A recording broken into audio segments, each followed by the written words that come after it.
Hello बच्चों, कैसे हो आप सभी लोग। टेक बार फिर से आपका स्वागत है आपका चैनल आपका फिजिक्स अड्डा में। तो आज हम अपनी नेक्स्ट क्लास कंटिन्यू कर रहे हैं 11th के लिए। और 11th में हमने जो चैप्टर स्टार्ट कर रखा वो फर्स्ट यूनिट का बी पार्ट बोल सकते हैं, जिसका नाम है सिस्टम ऑफ यूनिट्स। इसकी एक क्लास हम लोगों ने स्टार्ट की थी बेटा। उसमें हमने क्या पढ़ा था कि भाई कोई भी मेजरमेंट है उसकी जरूरत क्यों पड़ती है, क्वांटिटी कितने टाइप्स की हो सकती है, फंडामेंटल क्वांटिटी और ड्राइव्ड क्वांटिटी, फिर मेजरिंग प्रोसेस क्या होता है, ये चीजें पढ़ते हैं। अब आगे आने वाली जो क्लास है अभी जो कंटिन्यू होगी उसमें एक बड़ा इंटरेस्टिंग टॉपिक पढ़ रहे हैं, तो बिल्कुल आसान आप लोगों को अच्छे से समझ पाएगा। तो देखो ध्यान से कि किस तरीके से अगला टॉपिक है। तो नेक्स्ट टॉपिक का नाम है बेटा फंडामेंटल। मेंटल का फंडा नहीं बेटा, मेंटल का फंडा नहीं है, फंडामेंटल है ये। Units and derived units. अब हमने टू टाइप की क्वांटिटी पढ़ी थी। फर्स्ट थी फंडामेंटल क्वांटिटी। क्या होती थी? फंडामेंटल क्वांटिटी थी बेटा जो क्वांटिटी किसी दूसरे पे इंडिपेंडेंट हो, दूसरे पे डिपेंड ना करती हो, तो वो कौन सी क्वांटिटी थी? Fundamental quantity. यानी वो अपने आप में खुद को डिफाइन करती है, उसको डिफाइन होने के लिए किसी दूसरी चीज की जरूरत नहीं पड़ती। या ये बोल सकते हो these are the simplest quantity, कि उससे सिंपलेस्ट फॉर्म में उससे सिंपल फॉर्म नहीं है, तो उनको क्या बोल देंगे? Fundamental quantity. अब उनकी यूनिट्स को क्या बोल देंगे बेटा? Fundamental unit. जो बच्चा आज नया कनेक्ट हो रहा है उसको बता दें कि फंडामेंटल क्वांटिटी आपको पढ़नी है तो इस चैप्टर की फर्स्ट क्लास चैनल से देखें बेटा, तब आपको ये और अच्छे से क्लियर हो जाएगा। तो the unit of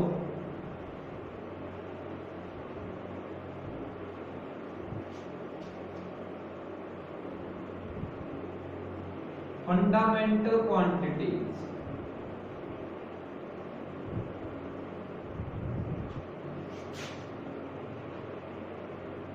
are called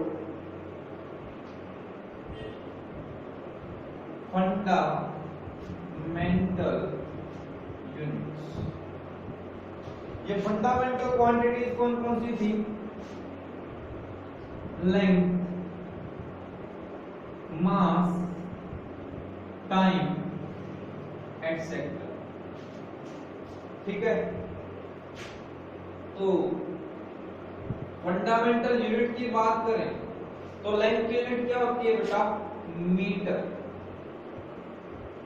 METRE। दूसरी मास की यूनिट होती है केजी, और टाइम क्या आपको पता ही है? सेकंड। क्लियर है? एक चीज और याद रखना, एक METER करके आता है बेटा, तो ये एक डिवाइस है, डिवाइस के लिए यूज होता है, यूनिट नहीं है। तो जब यूनिट में स्पेलिंग लिखी जाती है तो METRE करके आती है। तो ये चीज भी आप बारीक छोटी छोटी चीजें भी आपकी नॉलेज में ऐड करते जाएंगे। दूसरी है ड्राइव्ड क्वांटिटी। अब कुछ बच्चों ने तो कॉन्सेप्ट बना लिया होगा ड्राइव्ड यूनिट्स कि सर जो यूनिट ड्राइविंग जानते हो, जो सुपर फास्ट ड्राइविंग जानते हो, उसे हम क्या बोल देंगे? Derived unit. गलत सोच रहे हो। The units of derived quantity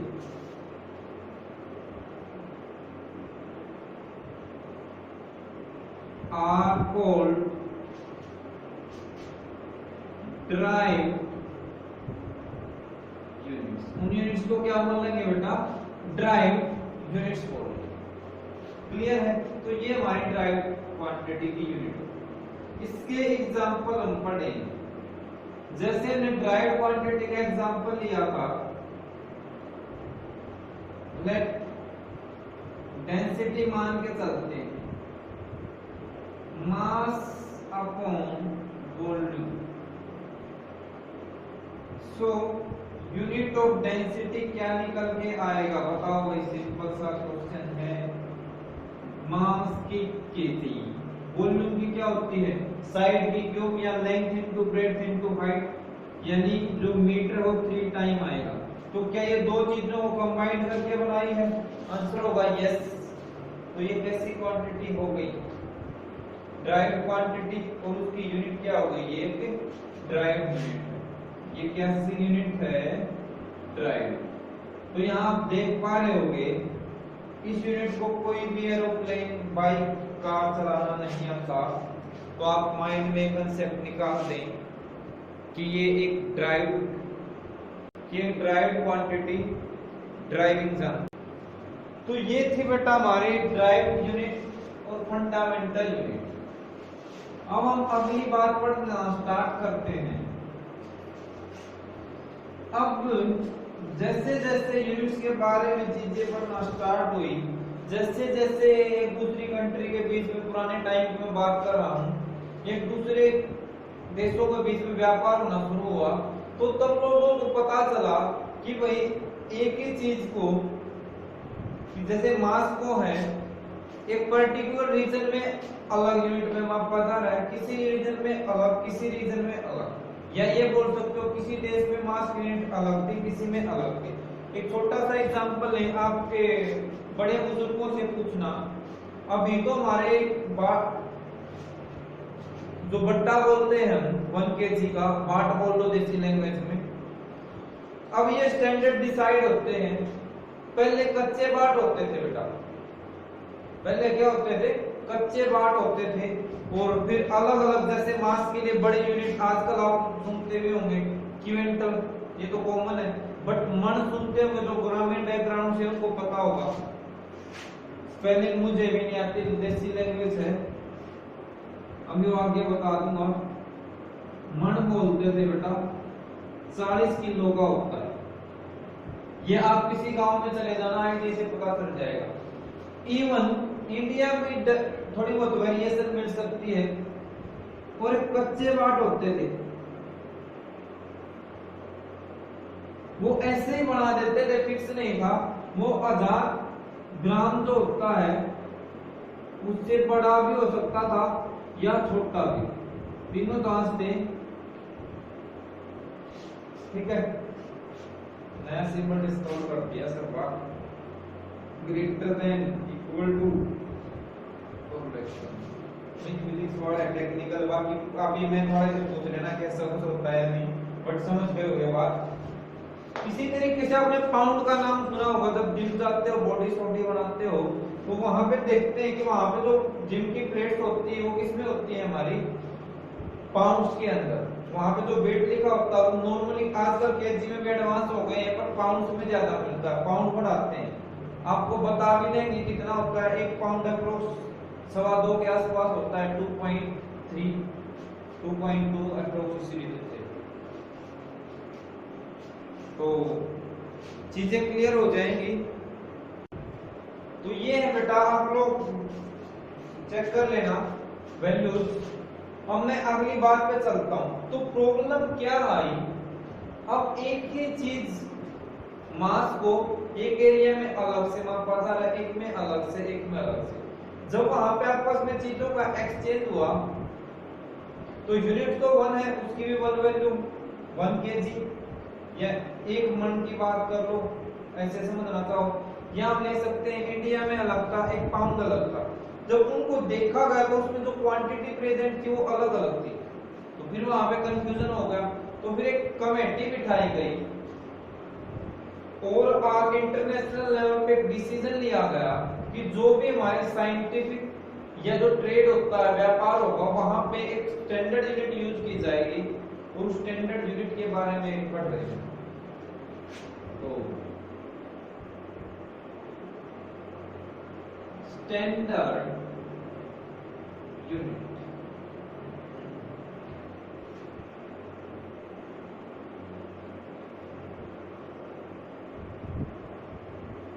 In old time,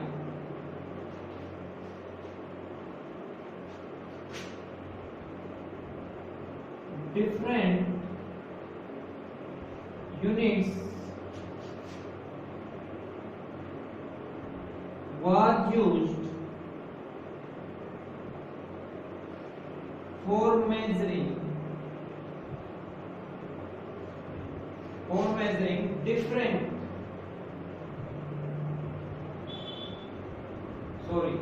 for measuring the same quantity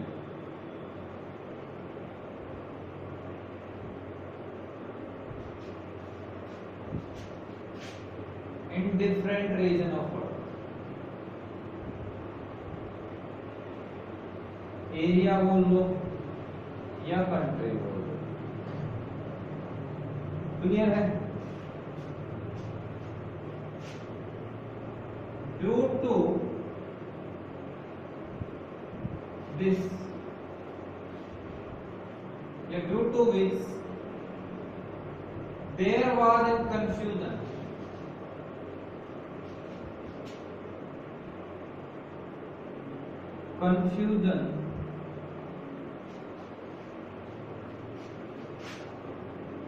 regarding the magnitude of physical quantity। Magnitude क्या होता है बेटा, उसकी वैल्यू होती है, बेसिकली उसकी क्या होती है, value. Regarding the magnitude of that quantity.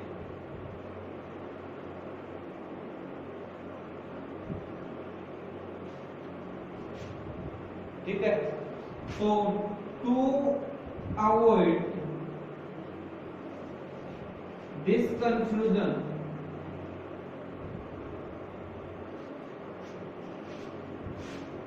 it was decided that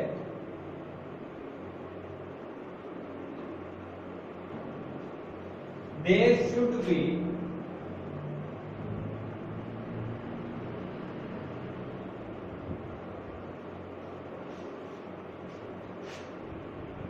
a standard unit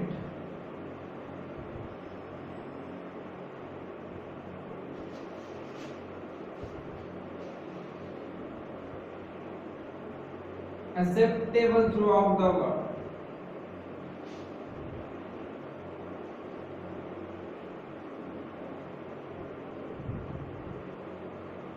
ताकि वो through out the world acceptable.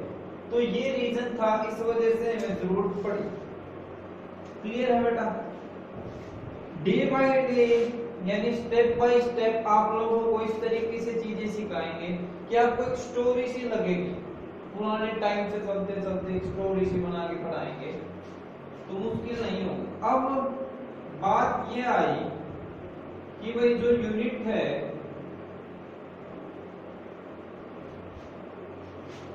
जो स्टैंडर्ड यूनिट हम सेलेक्ट करने वाले हैं उसकी क्वालिटीज क्या क्या होनी चाहिए, उस यूनिट की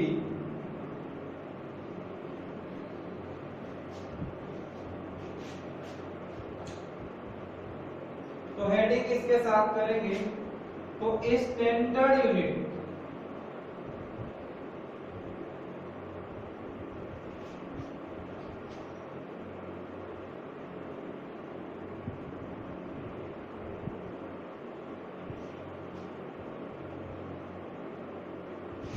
should satisfy लिखते हैं, should satisfy following essential requirements।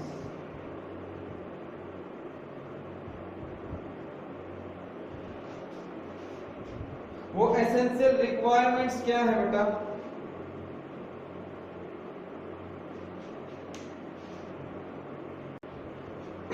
तो इस पे थोड़ा सा डिस्कशन स्टार्ट करते हैं। अब आप ये चीज सोचो, अगर हमें कोई यूनिट बनानी है, मान लिया मास को मेजर करने के लिए किसी मटेरियल को यूज करके आप कुछ चीज बना रहे हैं, तो वो क्या क्या होनी चाहिए, उसकी रिक्वायरमेंट क्या क्या होनी चाहिए। फर्स्ट उसका साइज। अगर आप मास को मेजर करने के लिए एक बहुत बड़ा पहाड़ टाइप कई हजार किलो की यूनिट सेट कर लोगे तो क्या ये सुटेबल साइज होगा? उसको यूज करने में ही मैन पावर कितनी लग जाएगी? तो ये हो जाएगा। सेकंड पॉइंट में बात करूं, जो आप यूनिट ले रहे हो मास की बात हुई, टाइम के लिए है, लेंथ के लिए अलग चीज। जो आप यूनिट सेलेक्ट कर रहे हो उसकी डेफिनेशन भी एक्यूरेट होनी चाहिए कि हम इस पोर्शन को 1 यूनिट बोल रहे हैं, कि हम इतनी चीज को 1 यूनिट डिफाइन करेंगे, परिभाषित करेंगे या बोल रहे हैं। तीसरी बात हम लोग लेके चलते हैं, तीसरी हम एक चीज और समझ के चलेंगे कि जो हमने यूनिट बनाई है वो फर्स्ट हमने क्या पढ़ा? Proper size accurately define.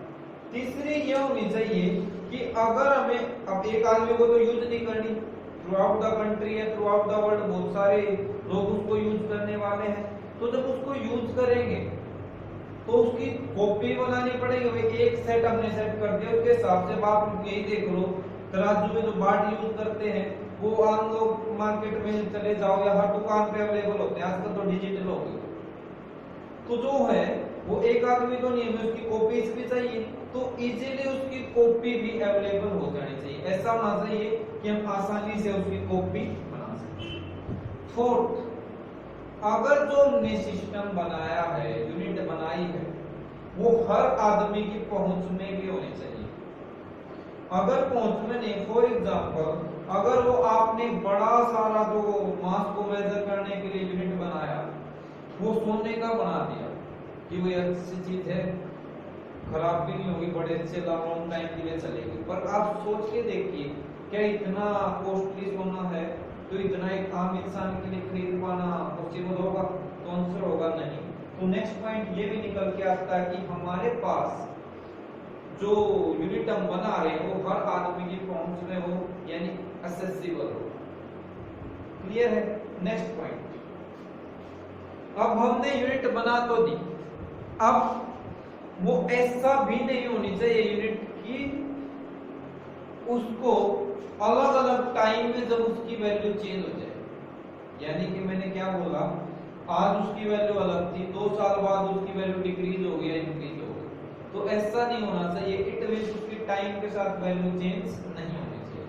Next बात पे चलते हैं, अगर फिजिकल कंडीशन चेंज हो जाए, जैसे आप देखते हो गर्मी, सर्दी, बारिश, इस तरीके से, तो फिजिकल कंडीशन चेंज होने के साथ भी उसकी वैल्यू वही बनी रहे, चेंज नहीं होनी चाहिए। तो ये उसकी कुछ एसेंशियल रिक्वायरमेंट है, तब उसको हम स्टैंडर्ड यूनिट सेलेक्ट करेंगे। तो first, it should be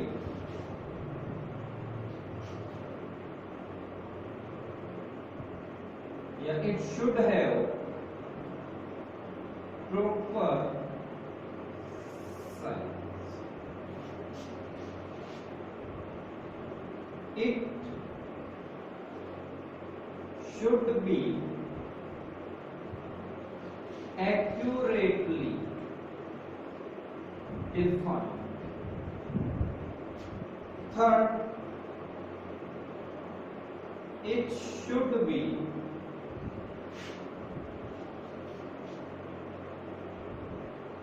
easily accessible.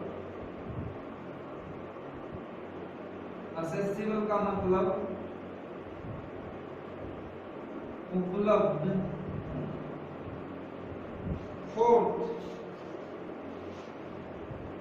it should be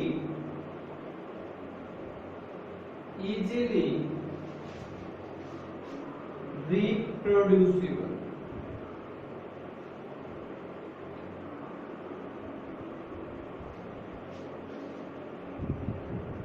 To make its copies. Fifth point, its value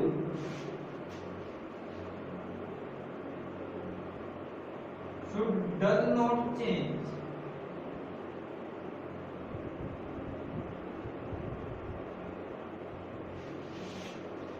with time. इसी में ऐड कर देते हैं, आप 2 पॉइंट बना के भी लिख सकते हो। Changing physical condition. तो ये हमारी कुछ एक बेसिक बातें हैं जो एक स्टैंडर्ड यूनिट को फॉलो करनी होती है। क्लियर है बेटा? तो ये हमारे पास स्टैंडर्ड यूनिट की क्वालिटीज होनी चाहिए। अब बात आती है कि सर ये जो ये काम चल रहा है यूनिट बनाने का, इसे करता कौन?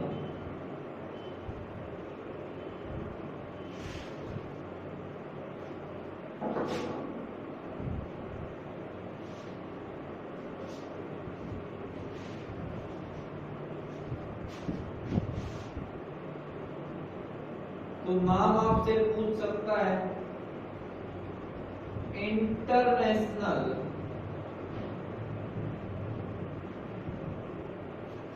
ब्यूरो। एक सेकंड हो गया बेटा।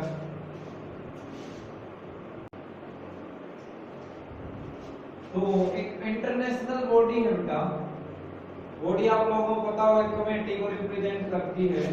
नेम आप ये याद ना रखना, तो ये नाम रख लेना, general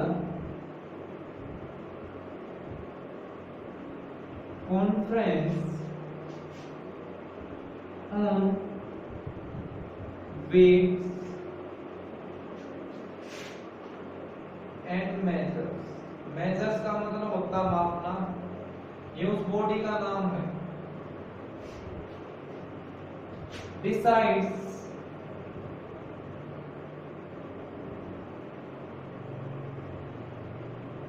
unit of the quantity.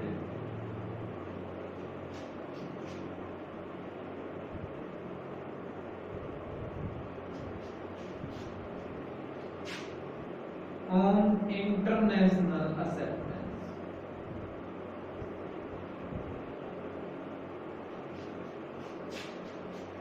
ये डिसाइड करती है। तो आई होप ये पॉइंट भी क्लियर होगा। बॉडी का नाम क्या है? General conference on weight and measures.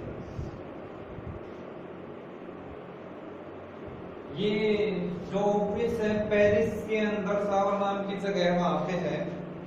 तो आप ये भी थोड़ा सा लर्न करना, तो पर इतनी ज्यादा जरूरत नहीं है। अब आ जाओ बेटा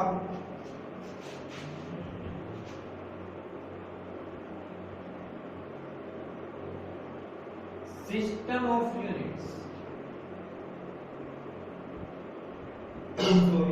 अब हमने देखा कि भाई अलग अलग टाइप की क्वांटिटी होती है, तो अलग क्वांटिटी के लिए अलग यूनिट यूज होती है। यस और नो? तो उन यूनिट्स के ग्रुप को ही हम क्या बोलते हैं? System.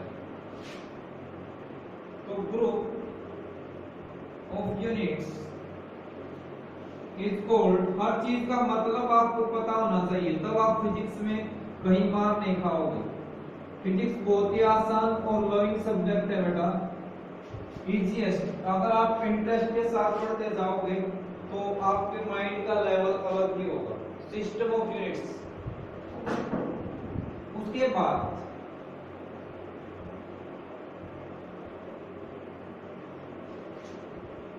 In various region of world या various part of world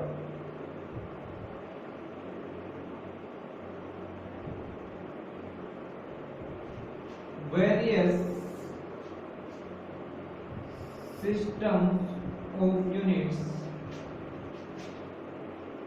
was made. Some of them are, उनमें से कुछ जो ज्यादा प्रचलित थे वो हैं फर्स्ट FPS सिस्टम। ये एक ब्रिटिश सिस्टम था। ब्रिटिश को आप जानते होंगे, इंग्लैंड से रिलेटेड। अब देखो अभी तक जो हमने चीजें पढ़ी हैं वो तीन ही स्टार्टिंग में डिस्कस की, ज्यादातर मास, लेंथ एंड टाइम। तो बिल्कुल आसान है। F foot, P pound S second. तो क्लियर होगा, ये रफ में आप लिख लेंगे। इन दिस सिस्टम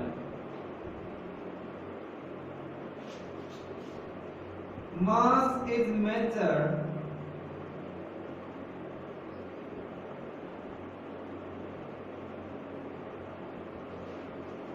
अभी भी कुछ जगह इसका यूज हो जाता है इन क्वांटिटीज को सी फॉर्मेट में, तो हम प्रेजेंट में भी चल सकते हैं। तो पहले लेंथ से चल रहा है, तो लेंथ से स्टार्ट करेंगे। Length is measured in foot, mass in pound and time in second. तो ये आपको याद रखना है। और ये कैसा सिस्टम है? British system. दूसरा CGS system, C for centimetre gram second. तो in this system length is measured in, length को किस में मेजर किया गया?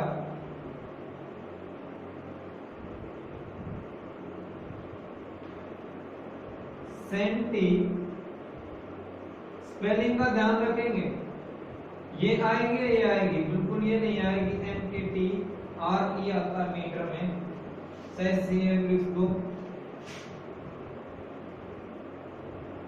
मास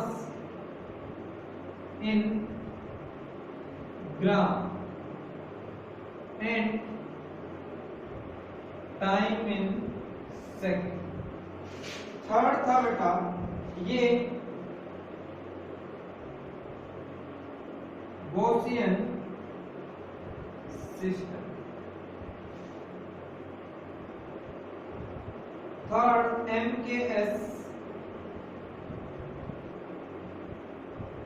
एम मीटर किलोग्राम सेकेंड। तो इसमें आप स्टार्ट करोगे इन से। इन दिस सिस्टम मास किस में मेजर हो रहा है बेटा? लेंथ और ये मीटर में, मास किलोग्राम में एंड टाइम सेकंड। तो ये अलग अलग सिस्टम पढ़े हमने। फोर्थ था बेटा इंटरनेशनल सिस्टम ऑफ यूनिट्स, और इसको एसआई सिस्टम भी बोला जाता है। ये वाला अब तक का हमारा जो मोस्ट इंपोर्टेंट है, क्योंकि प्रेजेंटली यही यूज हो रहा है। तो पहली बात, it is modified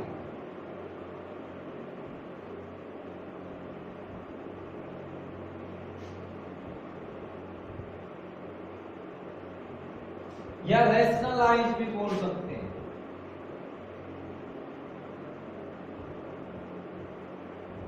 MKS system modified का तो आप समझते होंगे कि उसमें कोई चीज और मॉडिफाई करते, कुछ एक्स्ट्रा डाल दे। रैशनलाइज का भी यही है कि दोबारा से कुछ चीजें उसके अंदर ऐड करके पुनर्निर्माण उसका कर दिया जाए, तो इंटरनेशनल सिस्टम का नाम दे दिया। क्लियर है? अब इसमें क्या माना गया इंटरनेशनल सिस्टम में बेटा? It consist of 7 fundamental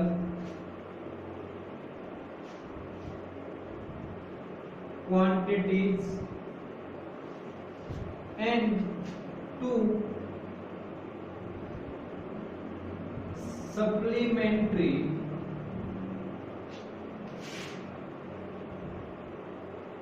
quantities which are discussed below.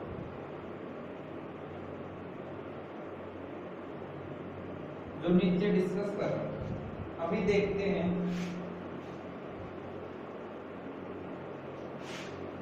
Modified कैसे है, यहाँ पे हम चीज देखते हैं। सीरियल नंबर, पहले कॉलम बनाएंगे। एक चीज और बेटा, फंडामेंटल को हम बेसिक भी बोलते हैं। मैंने पहले भी बताया था फंडामेंटल का मतलब बेसिक होता है। तो बेसिक क्वांटिटीज, उसकी एक टेबल बनाएंगे। Serial number, name of quantity, after that उसकी जो यूनिट है वो, और फिर हम लिखने वाले हैं उसका सिंबल। आप इसको टेबल की फॉर्म में बना लें।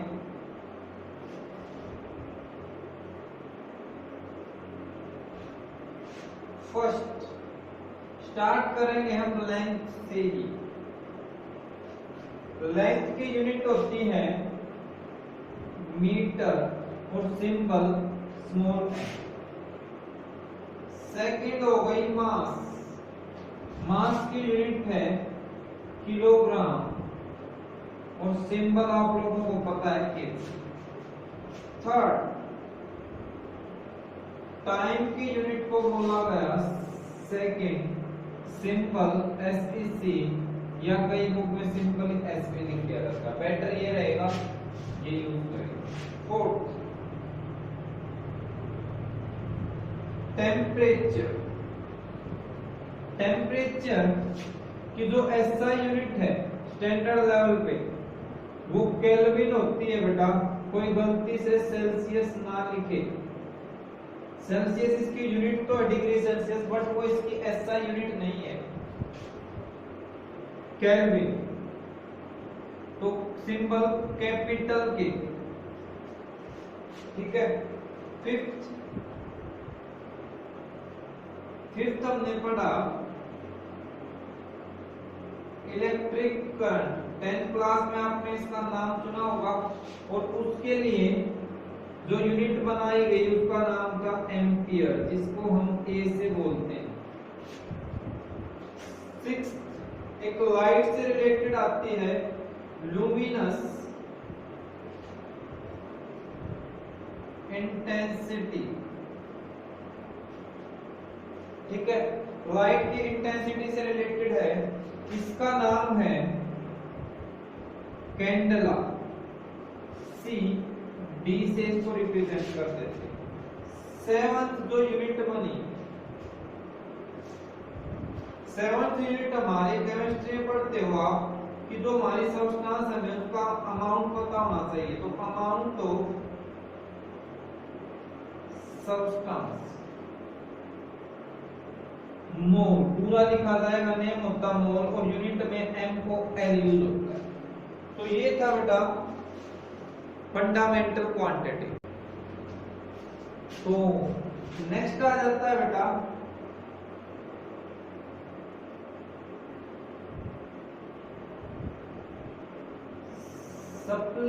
Supplementary quantities. ये वर्ड आपको कहीं कहीं सुना मिलेगा, मुझे एग्जैक्टली ध्यान नहीं। 10th में या 12th में एक बुक आती है सप्लीमेंट्री रीडर के नाम से, या हो सकता है 11th में भी आए। तो वहां पे हम देखेंगे इंग्लिश की 2 बुक आती है, एक मेन बुक, एक उसके साथ हेल्प बुक। हेल्प बुक वो नहीं कि तो आप रट्टा लगा के बाद सर जब टीचर बोलता था कि भाई इसकी आपको हिंदी लर्न करके आनी है, तो हम किताब ही हिंदी की मंगवा लेते थे जिसमें साथ में लिखी होती है। और समझदारी से भी once there was a king, एक बार एक राजा था, ऐसे चीटिंग नहीं बेटा, उसकी बात नहीं कर रहा।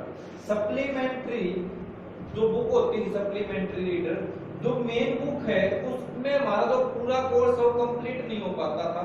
तो जो गवर्नमेंट ने एक साथ में एक एडिशनल बुक लगा रखी थी कि उसकी हेल्प से, क्या बोला, उसकी हेल्प से टोटल सिलेबस कंप्लीट हो जाता था। तो एक टाइप से एक हेल्पर का काम कर रही थी, और हेल्पर बनके उसकी कंप्लीट कर रही थी, उन क्वांटिटीज को क्या कर रही थी, कंप्लीट। तो इसका मतलब होता है पूरा कंप्लीट करने वाला। तो मिलके ये पूरी जितनी क्वांटिटीज हैं, इन दोनों को अगर ऐड कर दिया जाए तो सभी को हम डिफाइन कर सकते हैं। तो 2 को सप्लीमेंट्री बोल दिया गया। वो नाम कौन कौन से थे? आपने एंगल पढ़ा होगा, बिल्कुल पढ़ा है सर। ये एक सर्कल ले लिया, क्या बना दिया, अंडा बना दिया, तो देख लेना थोड़ा सा। ये सर्कल ले लिया तो इस लाइन से ऐसे एंगल जो कवर करते थे, सर्कल लिया बेटा। सर्कल कैसी बॉडी है, 2 डायमेंशन बॉडी, तो इसको सिंपली एंगल, तो 2 डायमेंशन में प्लेन होता है तो प्लेन एंगल भी बोल देते हैं। तो इसकी यूनिट हो गई, एंगल की जो स्टैंडर्ड यूनिट होती है वो रेडियन होती है, डिग्री नहीं होती, ऐसा यूनिट। और उसका जो सिंबल होगा R80, समझ आ गया। अगला जो एंगल है वो बड़ा ही इंटरेस्टिंग है, वो है सॉलिड एंगल। और अब मैं आप लोगों के जो क्या है, क्या बोलते हैं उसको, दिमाग से निकल गया, सहनशीलता की थोड़ी सी परीक्षा लेना चाहूंगा। तो इस टाइम आपको पता है लॉकडाउन में बाहर गए, और बाहर भी क्या आइसक्रीम मिलने नहीं, क्या घर पे ही जमाना बेटा, पर वैसे कौन आपको नहीं मिलेंगे। देखो सिंपली कुछ नहीं है, ये ऊपर वाला तो था angle in 2D, angle in 3D। देखो कैसे, जरा सा आइसक्रीम को चूस, क्या सब्जी आपने पिघला दी सारी आइसक्रीम। देखो ये मान के चलो एक स्फीयर है, पूरा आइसक्रीम से बना हुआ, बिल्कुल सॉलिड, और उसमें से हमने देखो कैसे, मजा आ रहा है। ये नहीं, अब बनेगी आइसक्रीम, ये लगा। मैं इसकी बात नहीं कर रहा, एसी के अंदर से कौन निकला हो तो मैं कहा दूंगी, भावनात्मक हो जाते हो। ये एक 3D में बॉडी कट की, 3D बॉडी है तो ऐसे ऊपर से कट कर, तो ये जो अंदर का जो 3D एंगल होता है ना सर्कुलर, तो ये 3D में बन गया। ये वाला एंगल हमारा क्या है, प्लेन एंगल है। आइसक्रीम नहीं है ना बाहर ना अंदर, कुछ टाइम में जल्दी सब ठीक हो जाएगा, बी पॉजिटिव, तो तब तक के लिए पेशेंस रखें। तो सिंपली इसकी यूनिट होती है स्टीक रेडियन। तो इसका सिंबल जो यूज किया गया वो है SR। तो ये थी बेटा सप्लीमेंट्री क्वांटिटी। आगे along with these quantities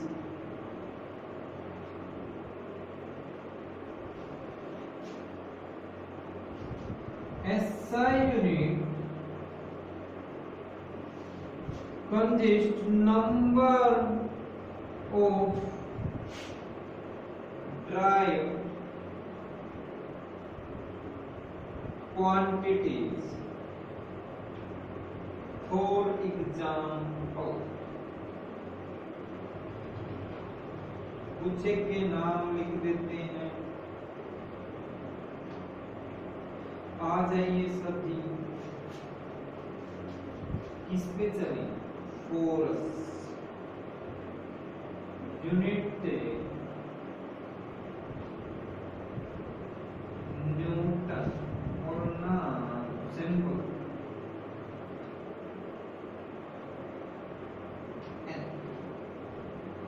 दूसरा वर्क और एनर्जी, जूल, उसके बाद और भी है, बिल्कुल है, पावर और डब्ल्यू।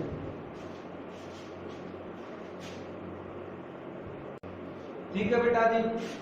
तो यहाँ पे अब आपको एक चीज ध्यान से याद रखनी है, नेम होगा, सीरियल नंबर होगा।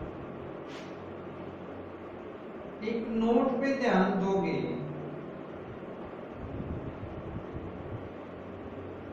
इसको पूरा स्मॉल ही लिखा, पूरा प्रॉपर स्मॉल होना चाहिए। न्यूटन एक साइंटिस्ट का नाम था, तो ये नाम जो ये यूनिट है फोर्स की, न्यूटन के रिस्पेक्ट में रख दी। ये भी जूल एक साइंटिस्ट का नाम था, उसके नाम पे रख दी। और अलेक्जेंड्रे वोल्टा ने वोल्ट दी थी, और वोल्ट भी एक साइंटिस्ट के नाम से निकल के आई। अब बात आती है कि ये तीनों यूनिट साइंटिस्ट के नाम से शुरू हो रही है, तो अभी के लिए अगर कोई बच्चा यहाँ पे कैपिटल स्पेलिंग में यूज कर लेता तो ये गलत होता। क्यों होता अभी नहीं बताऊंगा। क्यों नहीं बताओगे सर? भाई मेरी मर्जी। आने वाली एक दो क्लास में, आने वाली एक दो नहीं शायद अगली क्लास में आपको पता चल जाएगा कि ये एक रूल के तहत होता है, एक नियम बनाया गया है, उसके अकॉर्डिंग ये चीज हो रही है। पूरा डिटेल में बताऊंगा। तब तक के लिए आपको ये याद रखना है कि अगर कोई यूनिट साइंटिस्ट के नाम से स्टार्ट हुई तो उसका फर्स्ट लेटर छोटा ही लिखा है, बस क्लियर है। तो आज हमने सिस्टम यूनिट के बारे में पढ़ा बेटा। इतनी लंबी छोटी छोटी मोटी जो भी है रामायण हमने डिस्कस की, तो उम्मीद करूंगा आप लोग इसे अच्छे से पढ़ेंगे। और इसी के साथ मिलते हैं अगली क्लास में। तब तक के लिए सावधान रहें, बिल्कुल वही कोरोना से सुरक्षित रहें। कहीं सोचो सर आप कौन सा सावधान इंडिया का एपिसोड करने लग गए। बिल्कुल सावधान रहें, सुरक्षित रहें, और खाते रहें, पीते रहें और खुश रहें। Bye bye, take care, thank you.